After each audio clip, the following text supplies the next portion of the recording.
Assalamu alaikum, good morning, and welcome back to News and Views with Irfan Mangera.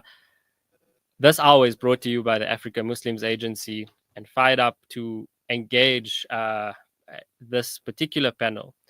We'll play a clip soon enough from the Africa Muslims Agency, but for now, let me welcome some important guests that I have with me to take into the show the next segment. And it was a very good end to the previous conversation, speaking about non racialism in a country like ours and highlighting the fact that there are those who are not contributing to that common vision of South Africa.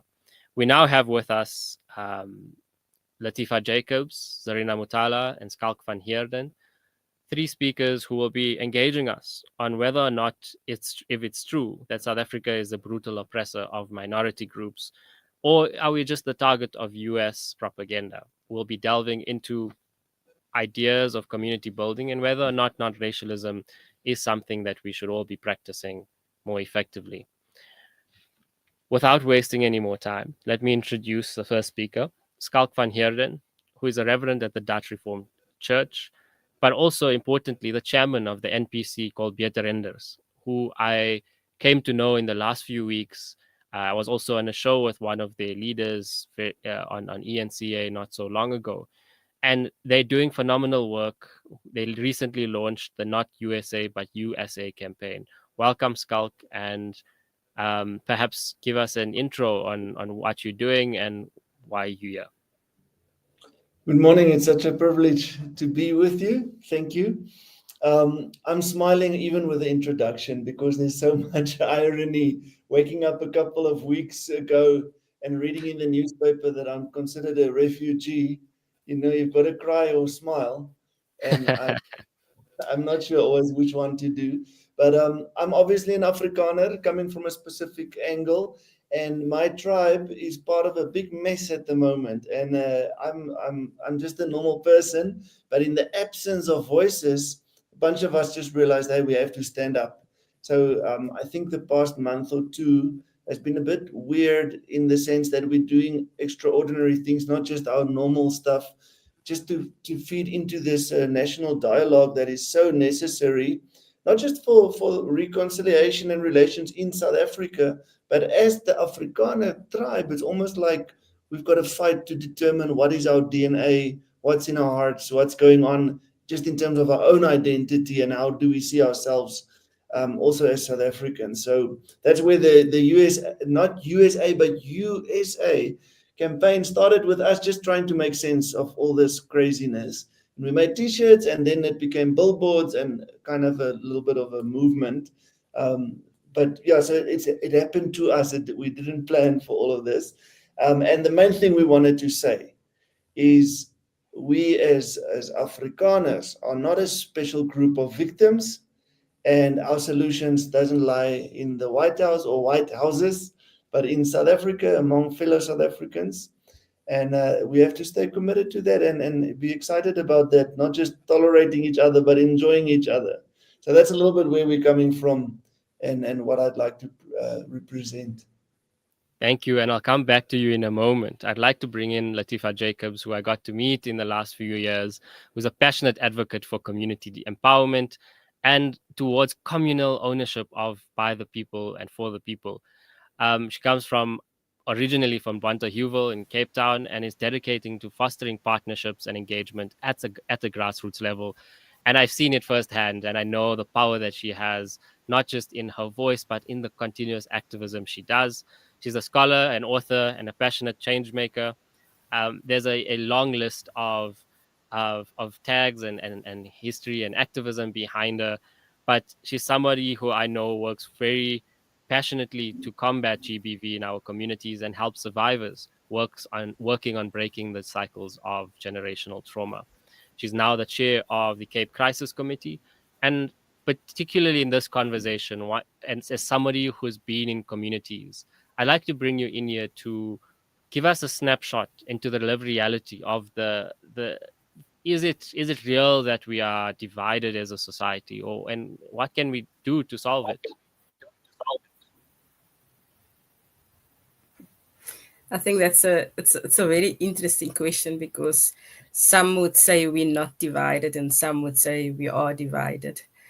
And I think if you look at it closely, we are divided through just decision making and who leads and is it black that leads, is it white that leads, is it my initiative, it's your initiative. And it stems a lot from where we come from, Irfan, the history that we have. And if you look at this province, because I have this thing when people ask me why is it so different in the province that you stay in. I unapologetically would say I live in still in the apartheid state, and it's sad because so many we have such a lot of beautiful initiative, and then you get that one person or that one party or that one organization that would bring division among people. Um, and the only way that we're going to do this is that we have to work together across racial and class and get involved with decision making and not wait for people to make decisions for us. And most important is hold these leaders that we put in these positions accountable and know our rights. um yeah, I think it's crucial we have these type of conversations. And a quick one based on this conversation we're having today, the last few, I mean, since January, New Year's, we're waking up to craziness from the US, lack of stability. And there's this perception that minority groups, whether Indian, colored, white, different other groups as well, are oppressed in this country. Um, Given that this is a topical issue, is it true that minority groups are oppressed in South Africa? As much as we have the white victim calling themselves oppressed, and please, I have a lot of white friends, please. I'm not saying everyone is singing the same tune is, but we as if you look at the Cape Flats, if you Yeah. look at colored people and Indians and black people, we are still being oppressed since the apartheid era. And so we haven't even worked through 30 years of democracy, so-called democracy. How can you really say that whites are being oppressed? And again, I'm saying the ones that are claiming that they're oppressed. Um, I do understand, the farm killings and those things, but how many children are dying on the Cape Flats on a daily? We have sometimes over a weekend, Irfan. We have 20 to 30 young men dying of gang violence. And no Hmm. one is asking the questions, where are these people getting the ammunition to do these things? We are, if you look at GBV in its all, women are oppressed daily, women. And we don't discriminate by saying it's a white woman, it's a colored woman, it's women are being oppressed. And the campaign that I'm started 10th of December with the taxi industry, because the taxi industry is one of the biggest industry that service 80 to 90% of the population to work with these men so that we can work with through gender-based violence. So if you want to talk about oppressed, it definitely is definitely not just the white people. So Hmm. I kind of hate saying white, black, and because we are all South Africans. And Mm. if we still, after 30 years of democracy, still have to claim one culture or one race is being oppressed, then if you're in leadership, please get another role.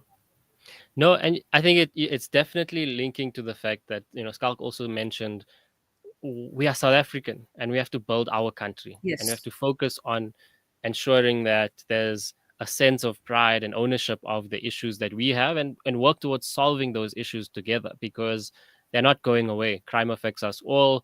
But yes, there are layers in which systemic racism and inequalities also affect us. And so we have to be able to recognize that. The reason, and I have next on the show, is Zarina Motala, who I have come to know for many years now as a young person growing up in Lenasia. a former PR counselor in the city of Johannesburg, community organizer doing work with the Kathrada Foundation on a project demanding accountability and demanding citizens take action towards that. She's also the deputy chairperson of the Nishtara Drug and Wellness Center and a member of the Joburg Crisis Alliance. Auntie Zarina, welcome to Salab Media. You've heard the discussion so far. As somebody who has been so rooted in communities, and in fact, I've drawn inspiration from doing that kind of work, what is your sense of the nation building efforts happening at a community level? Is there a sense that we are working towards a common South Africa, or is that possibility or dream not happening? Assalamu alaikum and greetings of peace to everybody. Thank you for having me on the show. Irfan, if you talk about nation building in South Africa largely and in our communities, I think there's a lot of effort that we need to put into nation building and social cohesion. I think we must recognize and appreciate the kind of efforts in all communities, in what they are doing, the kind of projects there are. There are a lot of positive outcomes, okay, of what it is. But this is not a once-off. I think I think we actually need a lot more intergenerational conversations when it comes to nation building. We always say the youth are the future, but I would just think they're the now. And if we do not have these kind of conversations on nation building, I think it's going to take a long time for us as South Africans, irrespective of race and the diversity of the country that we live in, for our youth to actually adapt and understand why people still feel marginalized. And I think that's very, very important. We need to celebrate our diversity, okay? And I think tolerance and acceptance is very important. But we must also understand that the lack of trust, and this is actually the cause of the historical trauma that people have suffered, the ongoing racism and the systemic injustices in our country. Yeah. And these are the key issues we need to work towards, irrespective, again, I say, with race, color, and creed. So this is not a one-off thing. People appreciate the kind of efforts by everybody. But however, I think if you look at it, nation building ultimately requires sustained programs by everybody, all races, all colors, all creeds, and only collective efforts to address the historical injustices and inequality will then we be able to overcome. So we are far away from that, but we must appreciate and give gratitude for the people doing the kind of work they do. Apart from your guests, I think there's lots of people that are doing a lot. We're aware of all of that. But however, it doesn't end there. It really doesn't end there. So collective effort is extremely important for everybody. And I think it just needs to carry on. We need to carry on with the conversations. I mean, I would clearly say I'm proudly South African. I'm a Muslim and I'm of Indian descent. So we must recognize that we are South Africans. And we've got to put our effort into nation building for our country, and we can only do it collectively. 100%. And I hear you from different lenses speaking about that there is work being done. Work is, I mean, I have the privilege of traveling this country and meeting activists, organizers, people in NGOs and in government, by the way, who are passionate about changing South Africa so that it works for everyone. But there are those who have showed us that they don't want that vision to come into reality. And Schalk, you've been very busy in the last couple of weeks trying to deal with this backlash. And yesterday I was at not even yesterday, Wednesday, I was at a panel discussion as well where some of the ladies spoke about the fact that they're actually happy about what's happening now because it's forcing South Africans, particularly of white backgrounds, to stand up and say, this is not it. And we do not align with this kind of narrative that we are the victim and we want to build South Africa. Take us through the last couple of weeks and what is the actual work that Betereinders is doing now and this campaign that is being run. Why is it necessary and how many more people are coming on board? Yeah, thank you. Oh, sure. No, fine. You go. Schalk, over to you. Sorry. Just thanks for the guests. It's really good for me to listen to you, and you've been gracious. Just the illustration you're asking me about the last couple of weeks. In 2018 or 2019, I made a white hoodie, and I wrote on it "Victim Hoodie." And then, so this is like 7 years ago. And so for me, my tribe, the Afrikaner, the white South Afrikaners, have been struggling with this victimhood Olympics, not now since Trump, but for the last years. And it's a big danger for us, I think. So the idea of competing victimhood and who feel marginalized, I think we can be a bit more objective about who is marginalized, not just who feels marginalized. So for Betereinders and the Afrikaner and even our churches, we've been grappling with this intensively for even the idea of white genocide for the last maybe 10 years. And now with what's happened in the USA with Trump, I think hidden things, people just get the confidence to speak up what they normally spoke about around the braai. And some people tell me I'm naive. You think you're going to braai the country better? We do braai as something symbolic to say, what are we talking about around the braai? That's why when we have these big billboards up saying not USA, but USA, we braai under that because we want to open new braai dialogues among ourselves, firstly. I'm a fan of Steve Biko, and he told us if we want to be cute whites or liberal whites, we have to go and fix our own tribe first. Don't come and rescue the Africans. So we took that to heart always, and try and fix our own blind spots.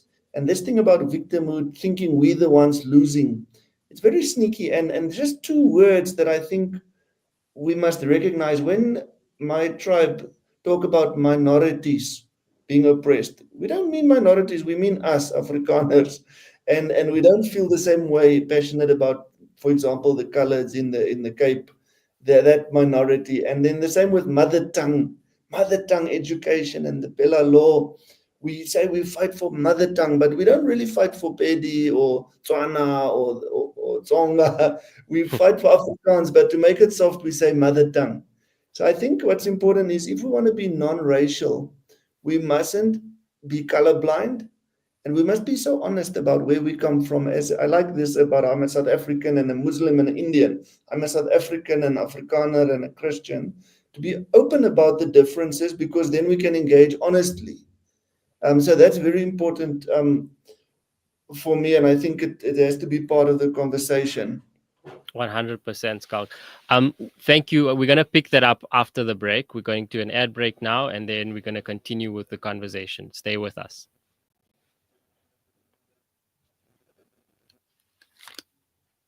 Comfort of my childhood in the smell of black seed oil being applied by my nanny. Now I'm using Tib black seed in my own home to soothe sniffles and coughs, to help with digestion and immunity, and of course, as part of my beauty routine. After all these years, I've come to appreciate the wisdom in finding comfort and shifa in trusted treatments like Tib black seed. You can find Tib black seed at all leading pharmacies or find out more at blackseed.co.za.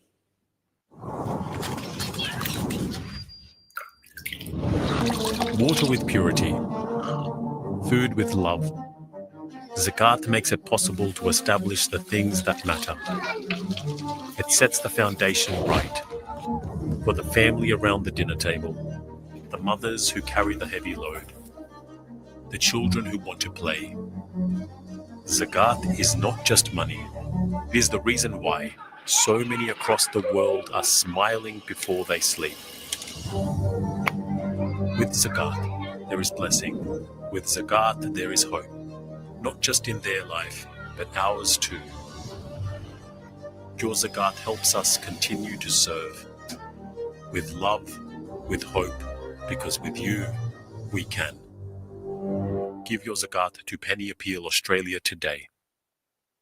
Discover the Africa of your dreams and surround yourself with her spectacular beauty. Relax beneath her serene sunsets and explore wildlife at its natural best. It's where the pride of Africa comes together. The Kwantu Private Game Reserve. Get to know the Big Five or cruise on an elephant safari game drive. Interact with lion and tiger cubs and enjoy world-class halal cuisine while we pamper you during your 5-star stay. Indulge in the true African experience. For reservations, call now on 042-203-1400 or visit kwantu.co.za. The Kwantu Private Game Reserve, the place of gathering. Sponsor an orphan, and you'll help support a vulnerable child to have the education they've always dreamed of, so they can build a brighter future. You'll be feeding a hungry stomach and a hungry mind with knowledge that will last them a lifetime. That's the power of an education. Sponsor an orphan now with Islamic Relief. Dad, these Frymax chips are so tasty. Wow, that really takes me back. My dad bought me a Frymax chips every day after school. They were my favorite when I was your age as well. Quality is at the very heart of what we do, and that's why we ensure that every Frymax packet is filled with the beautiful goodness and flavor-packed taste that you've come to expect from us since 1982. Frymax, from generation to generation. You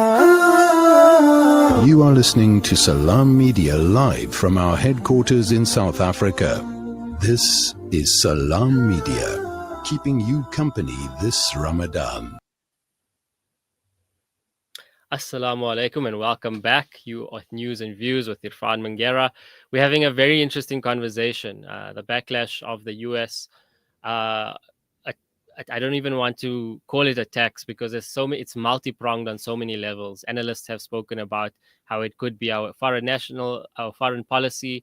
It could be about internal strife and division. But we're really here today for a conversation about what this moment has brought out in South African society between communities, forcing us to engage reality a lot more. And so before the break, we were speaking to Schalk van Heerden from Betereinders, who was telling us about part of their campaigns is also to get conversation going in communities, particularly the Afrikaner community, who I think a lot of people are aware, very passionate about braaiing. And that's a very South African thing, conversing around the braai and what's the quality and the kind of conversations being had. And also mentioning in the same breath that Steve Biko encouraged the kind of fixing your tribe so that you can be part of something, part of the whole. Without taking any more time, I'm going to go to Latifah quickly because we're speaking about different things that can be done to strengthen communities, to ensure that there's a level of honesty being engaged with. My question to you is, how do we strengthen the relations between our communities and establish more real and substantive change? You mentioned things about leadership just now, but also drawing from the Cape Town experience of spatial apartheid, spatial injustice, how can we break down those barriers, if at all, if you still think we can, in fact? I think it's possible. I think with each day, if COVID hasn't teach us anything, Irfan, it wasn't political leaders that stood up and joined hands and assisted within their communities. It was actual people that actually has never done even community work, has offered to mobilize and resources within their community and assist their communities, their neighbor. One person would, go and make sure that some of the seniors are sorted and stuff like that. And I think if we do the people-driven issue-based approach of uniting as communities and share our struggles, and not just our struggles, but share positive solutions among one another. And it wasn't government that stood in. It wasn't political parties that stepped in and stepped up. It was communities that started to work together. And so it's possible for these things to for the country to change, because if there's that cross-racial class of solidarity among people, anything is possible. Communities should just learn to organize themselves, and not just because of an emergency, but it must be a like a proactive thing, not a reactive thing. And we still have, the street committees and stuff that are still very active within their communities, and that helped. So, you speaking about street communities, and give us a snapshot on the power of that kind of, the food programs that happen at the time and the street committees, because often we disregard that there's a space for activism. The ordinary citizen can engage in that activism. It's not complex. It doesn't require lots of, this reading and background work that often people are too tired to engage in. The basic stuff that actually bring us together. Give us an example of that kind of hope that you've seen. You see, it comes from, educating and sharing knowledge. Sometimes people want to get involved, but they don't know where to get involved, and they don't know how to get involved. Some people want to share their resources. Some people just want to, behind the scenes and maybe just help financially, or, if they maybe have a restaurant, they would contribute, but not be in the forefront, because a lot of people were scared during COVID. And they didn't want to come out of their houses, and we would like literally do pickups from their gates type of thing. And if you talk about the street committees would link down, and you would get in my small area where there's still street committees, and especially one of the places that had a huge impact when it comes to street committee was actually Bonteheuwel. They would divide Bonteheuwel in different blocks, and they would have block leaders, street committee leaders, and then there would be those key people that would link the information down to the community. And it's about sharing the information. It's about sharing the education, making people aware of what is possible and what is not possible. Be straight up and frank with people about what is happening. Like in very soon we will be having discussions, IDP discussions, and discussing the budgets within the different wards. And then people think that with 1 million you can do so many things, but and this is the job of councillors, they should filter down into their communities and explain what the budget is about, and ask the people. They must get the mandate from the people what the budget should be used about. But these things, public participations, are not happening within the communities, and they're not even aware. I was shocked about 2 years ago to discover that there are community members that are not even aware that there's a thing called a budget, a ward budget. And because I knew of it, and obviously we shouldn't just assume other people know about it.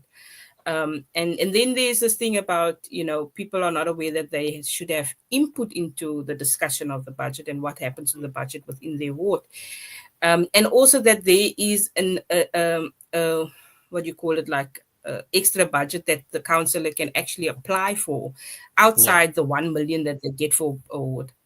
And the work that can be done. You're raising such a critical point right here, because it's about getting involved in the affairs of the governance of your community, the governance of your country as well. And I think in this moment, what's been very good for me to see is that this idea of people standing up and saying, we are a sovereign nation. We don't need to be bullied by big powers of the world who really are demanding us to change our own policies locally. And it shouldn't be the case that we're bullied into subjugation that way. That's not the way multilateralism and international law works.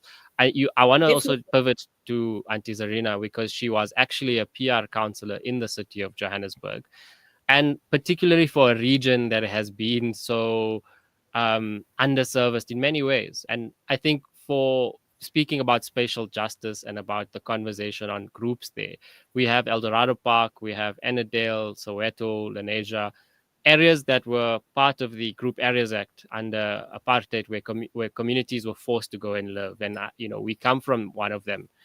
Your experience, Auntie Z, in strengthening this kind of relationship between communities, you've seen work done through the religious organizations, the charity groups, but how can we really bring those experiences to the fore and showcase to society that there are actual things that are working, but there's also things that we should be concerned about in this conversation?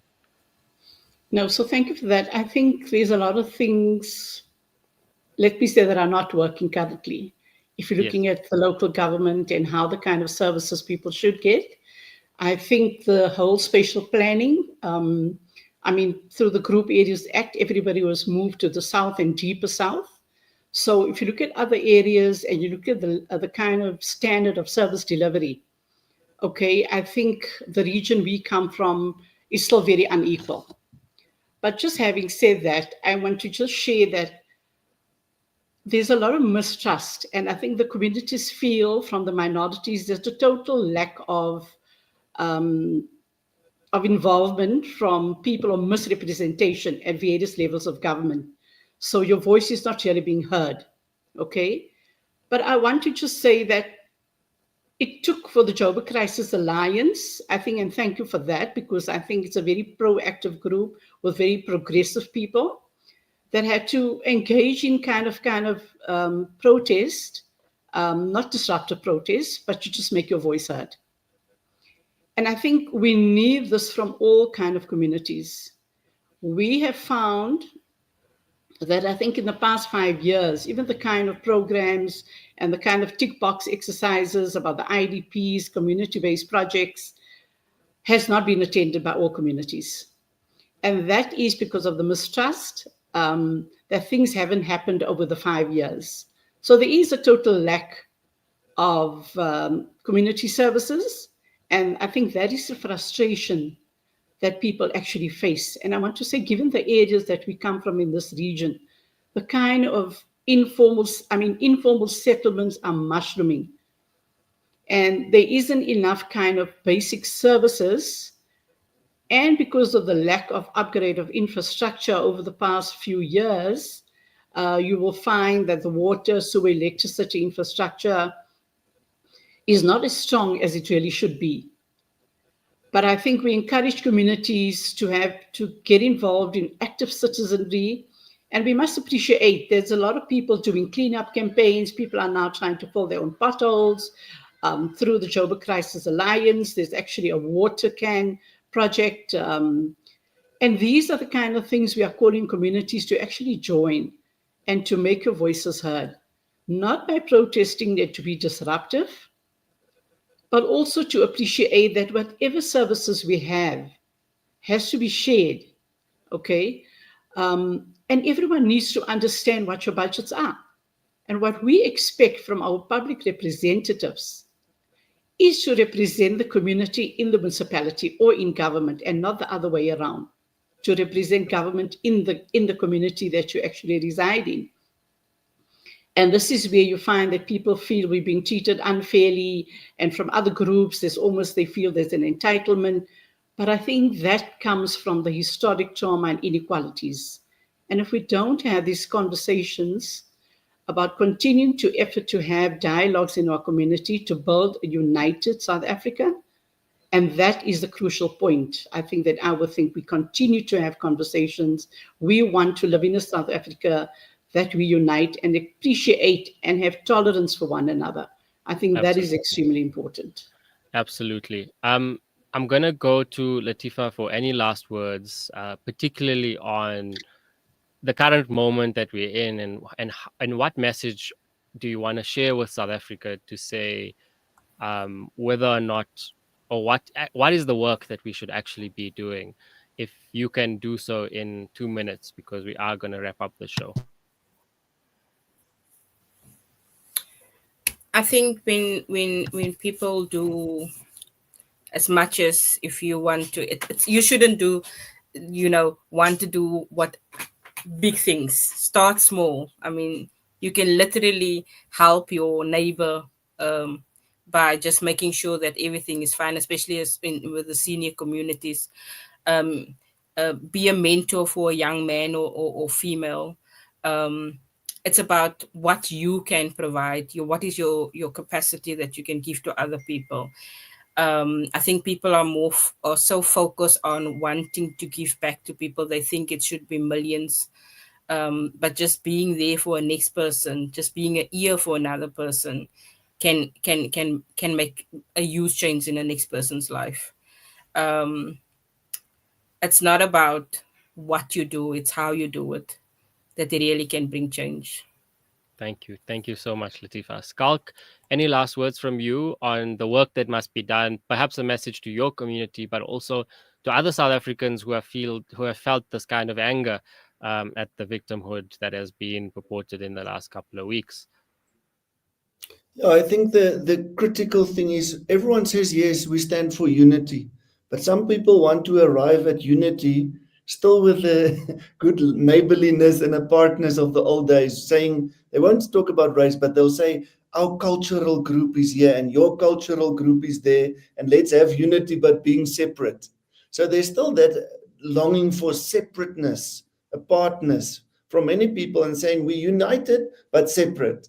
And I think that's a big thing we have to be honest about, to really, the phrase ons sal self versus ons sal saam, I think is a clue maybe to how the conversation must go forward, is not by ourselves, but together, and not separate, but really, the Citizen had an article on us this week, and they said mix and fix.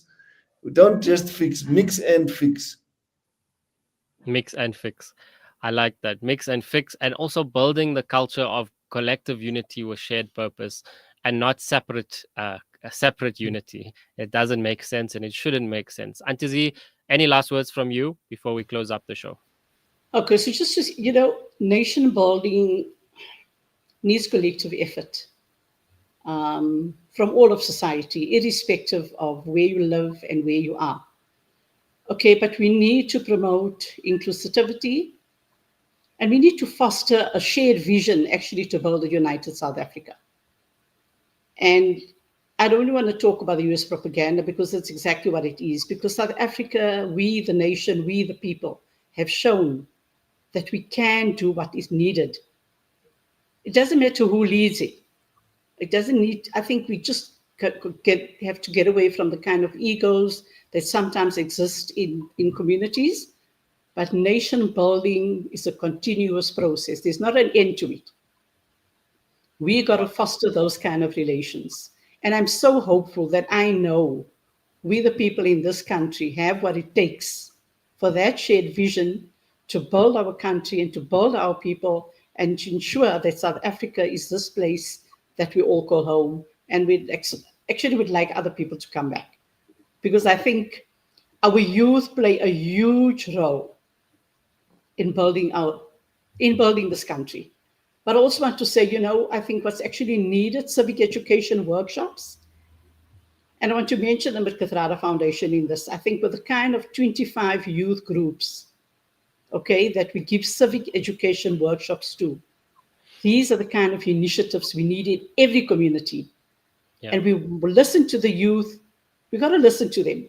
They're not a loss. And I think sometimes we, the elders, feel, I think, that we lost. So you got to hear, you got to listen and implement. And together, we will unite on what puts us together. And there's a lot of hope for this country. So thank you for this opportunity. And thank you to both of you for sharing. I think it's important. Thank you, Auntie Z. Thank you, Auntie Z. Thank you, Latifah. Thank you, Schalk. It's been a wonderful opportunity to speak to you today as I guest present this show on Salam Media. I wore today a shirt saying Ubuntu because I think it's a grounding in this conversation, and why nation building is not an exercise as an event. And earlier we heard that there should be a continuous process of dialogue, of honesty, and reflection that acknowledges the past. And I think when you speak of we the people, it makes me quite happy, because that's in the preamble of our constitution, a hard-fought constitution that was put together by South Africans from all walks of life. But it's a constitution that I now have the responsibility to do civic education for in my new role at We the People South Africa. And so I look forward to continuous conversations with you all as we reshape the dialogue and the discussion and make sure that we prioritize building the South Africa we all deserve, that is safe, prosperous, equal, and united. With that in mind, let me wrap up and play and get us the clip from Hafiz Imran Chunara, CEO of the Africa Muslims Agency.